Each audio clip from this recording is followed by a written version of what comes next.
سورہ فاتحہ کو جو اعزاز حاصل ہے، اللہ نے اس میں اپنے 5 ناموں کا تعارف کروایا۔ اللہ، رب، رحمان، رحیم، مالک، 5 ناموں کا تعارف کروایا۔ قرآن کی کسی سورہ کو یہ اعزاز حاصل نہیں جو فاتحہ کو حاصل ہے۔ کسی سورہ کے بارے میں پیغمبر نے نہیں فرمایا کہ پوری قرآن کی مجموعہ یہ سورت ہے، فاتحہ کے بارے میں فرمایا۔ اور یہ فاتحہ بڑی باریک معاملہ ہے، کیونکہ وقت بڑا تھوڑا ہے، اس کو تفصیل میں جائیں گے تو تھوڑا لمبا ہو جائے گا۔ اسپانیہ کی حکومت بھی ختم ہوئی اس کی عبارت کی وجہ سے۔ کچھ علماء کہتے تھے یہ خالق ہے، کچھ کہتے تھے مخلوق ہے۔ جو خالق کہتے تھے وہ کہتے تھے اللہ کا کلام ہے، جو مخلوق کہا کرتے تھے وہ کہتے تھے یار ایک بندہ کہہ رہا ہے ایاک نعبد و ایاک نستعین، ہم تیری عبادت کرتے ہیں، تیری مدد چاہتے ہیں۔ یہ تو اللہ کا کلام نہیں ہے، تو کوئی انسان ہے جو اس کے دربار میں مناجات کر رہا ہے، اس کی بارگاہ میں کوئی کہ تمام تعریفیں اللہ کے لیے ہیں، جو رب ہے، رحمان و رحیم ہے، وہ مالک یوم الدین ہے، تیری عبادت کرتے ہیں، تجھ ہی سے مدد مانگتے ہیں، میں سیدھا راہ دکھا، مومن نام یافتوں کا رستہ۔ یار یہ تو کوئی انسان ہے جو حمد کر رہا ہے اللہ کی بارگاہ۔ کچھ کہتے ہیں نہیں اللہ کا کلام ہے، یہ خالق ہے، یہ مخلوق ہے۔ اسی پر بحث تھی، طبقات میں تقسیم ہو گئے ملا، اور عیسائیوں نے اسپانیہ چھین لی، اور اسپانیہ میں 800 سال بعد مسلمانوں کی حکومت کا خاتمہ ہوا۔ اس کی معرفت نہ حاصل کر سکے۔ یہ 7 ثمانی، یہ 7 آیتوں سے مزین سورت، قرآن کا مجموعہ، اللہ نے 5 ناموں کا تعارف کروایا اس میں۔ اللہ، پہلا نام خدا کا، الحمدللہ۔ ہماری زبانیں محدود ہیں، عربی بڑی وسیع زبان ہے، قرآن کریم نے خود تعریف فرمائی، بسم اللہ الرحمن الرحیم، انا انزلنا قرآنا عربیا لعلکم تعقلون۔ ہم نے قرآن عربی میں اس لیے تاکہ تم سمجھ سکو۔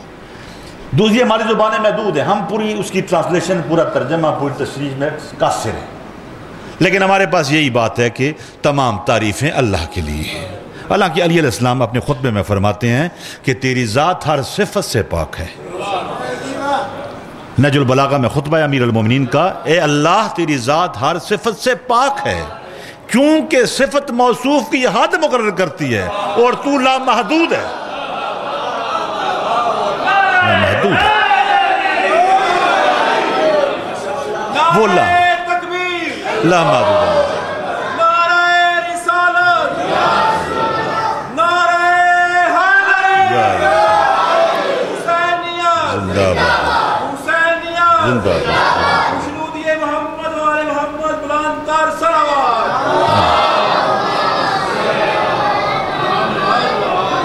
بور تو نہیں ہو رہے ہو نا؟ بسم اللہ، میں بور تو نہیں ہو رہے ہو، ٹائم تو بڑا، حالانکہ میں آگے جا کے پڑھنا گجرا، لیکن شاہ صاحب نے میں نے پوچھے بغیر، اللہ یعنی تمام بندگیوں کا لائق، بندگی کیونکہ لائق بندگی، معبود جس کی عبادت کی جائے، جو عبادت کے لائق ہے۔ یہ ایسا موضوع ہے کہ یہ اشرا پڑھے نا بندہ اس پہ، کمال ہے۔ کبھی تم توحید سنو اہل بیت کے ماننے والوں سے کہ توحید کیا ہے۔ اللہ معبود، مطلوب و مقصود عبادتوں کا خدا، اللہ کا معنی ہے معبود، اللہ کا معنی مددگار نہیں ہے، ٹھیک ہے نا جی؟ اللہ نے اپنے لیے جہاں مددگار کا لفظ استعمال کیا، وہاں پہ نصیر کا لفظ استعمال کیا۔ اللہ محبود، جیسے ہمارے کلمے کا پہلا جز ہے، پہلا حصہ ہے لا الہ، کوئی نہیں عبادت کے لائق الا اللہ، مگر اللہ وحدہ لا شریک ہے۔ اللہ دوسرا نام ہے رب۔ رب کا معنی اللہ سے بالکل مختلف، پالنے والا۔ اور تیسرا نام ہے رحمان۔ رحمان عربی زبان کی وسعت ہے، سخی کے لیے کئی نام ہیں، کریم بھی ہے، جواد بھی ہے، غنی بھی ہے، کئی نام، لیکن رحمان کی خصوصیت یہ ہے وہ سخی جو دیتے وقت اپنے اور غیر کی تفریق نہ کرے۔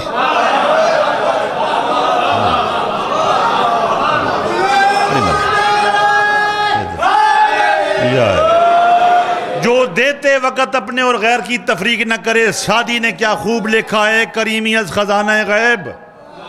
گرگ ترسا وظیفہ خورداری، دوستاں کجا کنی محروم تو کے بعد دشمنہ نظرداری سجنا نو کدوں محروم کر دے وہ جڑا دشمن نو بھی دے رہے رحمان چوتھا نام رحیم رحیم یہ مخصوص ہے ان لوگوں کے لیے روز قیامت ایک دروازہ ہے جو اللہ کے نائبین اللہ کے پیغمبروں کی اتباع کرتے رہے آسمانی تعلیمات کی اتباع کرتے رہے لیکن کچھ گناہ یا کچھ ان سے کجی ہو گئی روز قیامت ان کے لیے اللہ کی رحمت کا دروازہ کھلے اور وہ ایسا رحیم ہے ہمارے پانچویں امام سے کسی نے پوچھا مولا کیا گناہگار روز قیامت مشہور ہونے کے بعد بخشے جائیں گے معصوم نے فرمایا پیغمبر اکرم کا ارشاد ہے اللہ گناہگاروں کو ایسے بخشے گا کہ گناہگاروں کو خود بھی علم نہ ہوگا ہم گناہگار تھے کہ نہیں تھے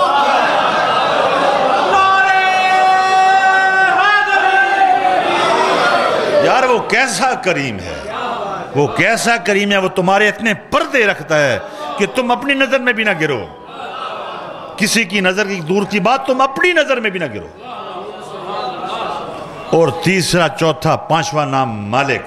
ہم اپنے ہاتھوں سے ووٹ دے کر حاکم بناتے ہیں دوسرے تیسرے سال بعد اگتا جاتے ہیں اتارنے کی سوچتے ہیں جب کچھ نہ تھا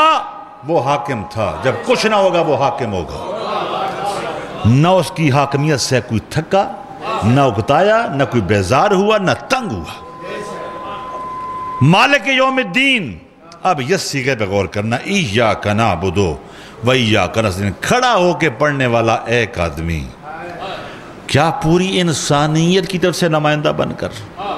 اللہ کی بارگاہ میں پیش ہو رہا ہے ایاک نعبد و ایاک نستعین عبادت اور تقوی دو مختلف چیزیں ہیں قرآن کی روح کے ساتھ میں ایک دن تقوی کے بارے میں سوچ رہا تھا جب متقی کے بارے میں نے پڑھا نا کہ 14 صفتیں ہوں جب کبھی وقت ملا 14 صفتیں بیان کروں گا 14 صفات ہوں تو متقی ہوتا ہے میں حیران ہو گیا اللہ 14 یہ صفات اگر انسان میں ہوں تو اس کو ہدایت کی کیا ضرورت ہے اور تو نے کہا ہدی للمتقین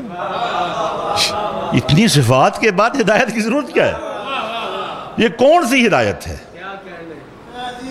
ذالک الکتاب لا ریب فیہ ھدی للمتقین تقوی اتنی عظیم چیز ہے قرآن کریم میں ارشاد یا ایھا الناس اعبدوا ربکم الذی خلقکم والذین من قبلکم لعلکم تتقون اے لوگو یا ایھا الناس اعبدوا عبادت کرو کس کی اس رب کی جس نے تمہیں پیدا کیا اور تم سے پہلے والوں کو پیدا کیا لعلکم تتقون ہو سکتا ہے تم تقویدار بن جاؤ عربی گرامر کے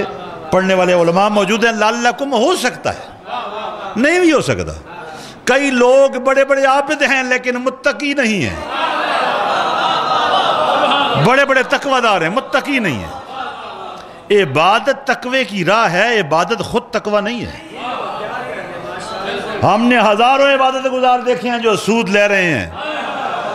2 نمبر دوائیاں ایکسپائری ڈیٹ کی دوائیاں بیچ رہے ہیں میرے شہر کا ایک آدمی ہے وہ ہاتھ میں قرآن پکڑ کے دوائیوں کے سٹور میں جاتا ہے اور تمام ایکسپائری ڈیٹ دوائیاں بیچتا ہے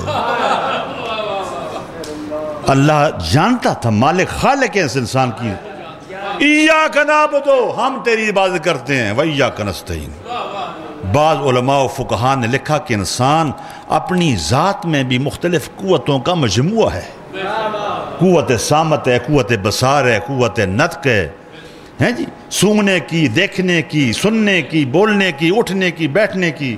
دیکھو نا ہمارے علماء پڑھتے ہیں بحول اللہ اٹھنے کی قوت اور ہے بیٹھنے کی اور ہے دیکھنے کی اور ہے تمام قوتیں بیک زباں ہو کے اللہ کی بارگاہ میں اقرار کرتی ہیں ایاک نعبد لیکن معرفیوں نے کہا جو عرفان رکھنے والے لوگ تھے انہوں نے فرمایا یہ صیغہ جمع کا اس لیے ہے عربی گرامر میں ایک واحد 2 تثنیہ 3 سے زیادہ ہوں تو پھر صیغہ جمع ہے جن ذات مقدس نے اللہ کی سب سے پہلے تسبیح کی وہ جمع تھے وہ 4 معصومین علیہ السلام تھے جنہوں نے یہ جملے فرمائے ایاک نعبد ہم تیری عبادت کرتے ہیں یہ کسی کے جملے ہیں جو ہم دہرا رہے ہیں ایاک نعبد و ایاک نستعین، اور تجھ ہی سے مدد کے طلبگار ہیں، تو ہی جانتا ہے ہمارے بارے میں۔ اگلی بات، اہدنا الصراط المستقیم، بس ختم ہوئی سورہ فاتحہ، قریب لگ گئے۔ اہدنا الصراط المستقیم، دکھا دے مجھے سیدھی راہ، مستقیم سیدھی، صراط رستہ، رستہ دیکھنا ایک ہی ہے۔ اہدنا الصراط المستقیم، دکھا دے ہمیں سیدھی راہ، صراط الذین، ان لوگوں کی راہ، انعمت علیہم، جن پہ تو نے انعام نازل کیا۔ یعنی یہ رستہ ایک ہی ہے، دوسرے رستے کی بات نہیں ہوئی، ایک ہی راہ کی بات ہوئی جو مستقیم ہے، جو انعام یافتوں کا راہ ہے۔ ساتھ ہی ایک عجیب بات ہے جو اللہ کی بارگاہ میں کی جا رہی ہے، غیر المغضوب علیہم ولا الضالین، اپنے غیر سے جس پہ تو غضبناک ہوا اس سے بچانا، اور جو گمراہ ہوا اس سے بچانا۔ اب میں جا رہا ہوں سیدھی راہ پر، انعام یافتہ کی راہ پر، میرا ٹاکرا ہی نہیں ہونا مغضوب نل ہے جی، میرا ملاپ ہی نہیں ہونا ظالین نل، پھر ظالین اور مغضوب سے بچنے کی دعا کیا ہے؟ میں کہتا ہوں کہ مجھے چودھری صاحب پنڈی دا راہ دکھایا جی، اے میں نے فرمانے نشاہ جی ہے تو سدھا پنڈی راہ جاندہ ہے۔ میں کہا ویکھیا جی کہ سیالکوٹ دے راہ نہ پا دیا جی، انہوں نے کہنا شاہ صاحب تسی معزز آدمی اس ہم پنڈی جانا میں خواہ مخواہ سیالکوٹ دے راہ پاؤں۔ ایک عبد، ایک بشر، ایک مخلوق اللہ کی بارگاہ میں ملتمس ہے ایاک نعبد، کہنے کے بعد کہتا ہے کہ اہدنا الصراط المستقیم، سیدھی راہ دکھا، ساتھ ہی کہتا ہے کہ مجھے اپنے مغضوب سے، گمراہ سے بچانا۔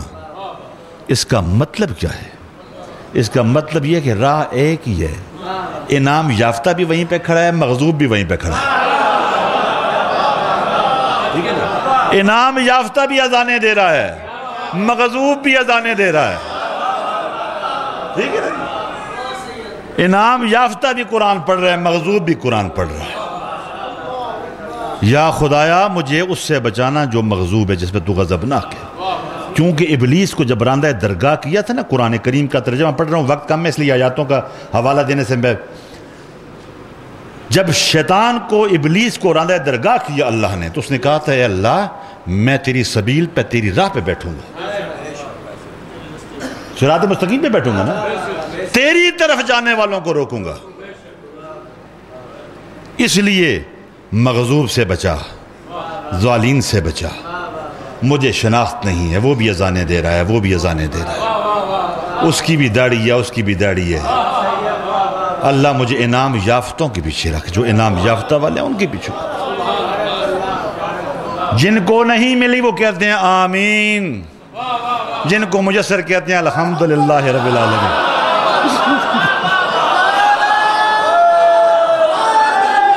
بڑی مہربانی، جزاکم اللہ، جزاکم اللہ خیر، بڑی مہربانی۔